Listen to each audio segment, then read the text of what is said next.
It's hard to believe that a storybook can teach boys and girls so many skills.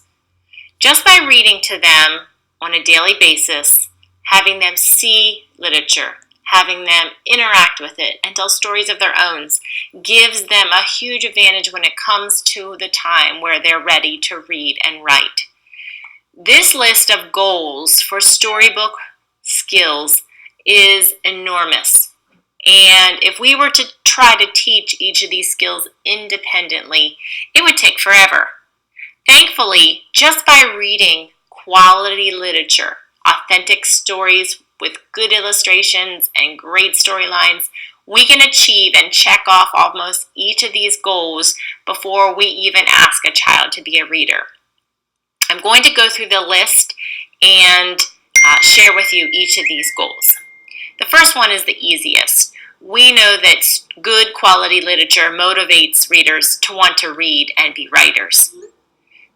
The second one is that it gives interest to beginning readers in listening, reading, and writing stories, and also teaches them how to predict what will happen next and to make connections to their text that relate to their personal lives. Both of these will enhance their understanding of stories. Storybooks help beginners understand what reading and writing is all about. It encourages beginners to respond to stories through drawing, writing, and even retelling through dramatization of the story that they have heard. This we see often. Children read a story and they want to draw a picture from the story or tell us their favorite part or act it out or use puppets. It's a very natural way for them to react to text. Storybooks invite beginning readers and writers to construct meaning using picture cues and storybook illustrations. This is so important because when we actually ask them to read, the first strategy we give them when they're stuck on a word is to look at the picture and think what makes sense. And so by having them use pictures to make predictions and guesses, just when they're listening to stories, they learn this skill. Storybooks help beginners gain familiarity with book language.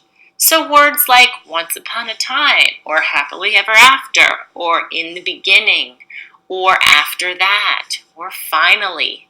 Those text terms help them understand how stories work, and later on, we can teach them the terms that go with each of these book language terms, and they can transition to using those in their writing.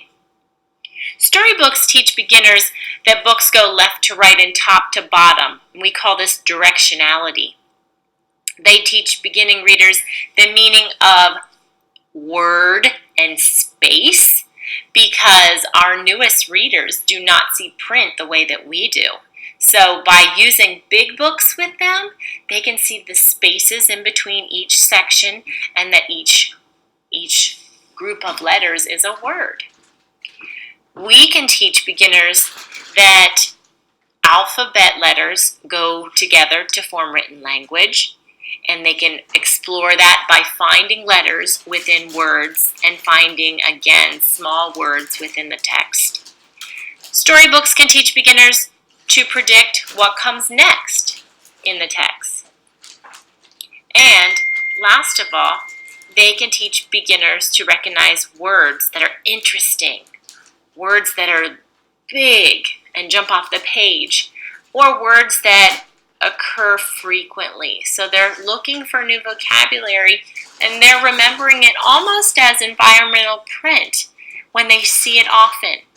A lot of times boys and girls learn the word the in the context of the end because it is written at the end of many books. They also will learn the shape of words in a topic. So maybe if you're reading about apples all week, they'll see that word apple over and over again.